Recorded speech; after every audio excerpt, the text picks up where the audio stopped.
სტატისტიკის ეროვნულ სამსახურის მიერ შესრულებული სამუშაოები და შედეგები, ასევე სამომავლო გეგმები შეაჯამეს დღევანდელ შეხვედრაზე სტახსტაში დანერგილ ახალ პროდუქტებსა და სერვისებზეც ისაუბრეს, აღინიშნა, რომ ერთ-ერთი მნიშვნელოვანი სიახლე უწყების მიერ ხელოვნური ინტელექტის ფართოდ გამოყენება იქნება. დაგეგმილია მოსახლეობის აღწერის საბოლოო შედეგების გამოქვეყნება.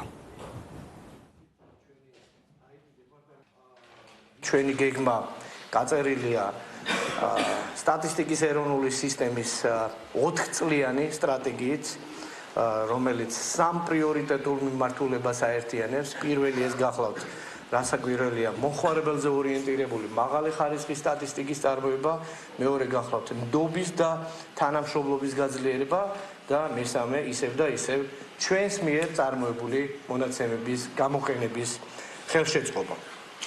საქსტატის ბიუჯეტი საბოლოო ჯამში გაზრდილია. ჩვენ გეგმავთ გადავდგათ კიდევ უფრო მეტად ქმედითი ნაბიჯები ოფიციალური სტატისტიკის წარმოების პროცესში ხელოვნური ინტელექტის გამოყენების თვალსაზრისით. რასაკვირველია, დღესაც ვიყენებთ გარკვეულწილად ხელოვნურ ინტელექტს.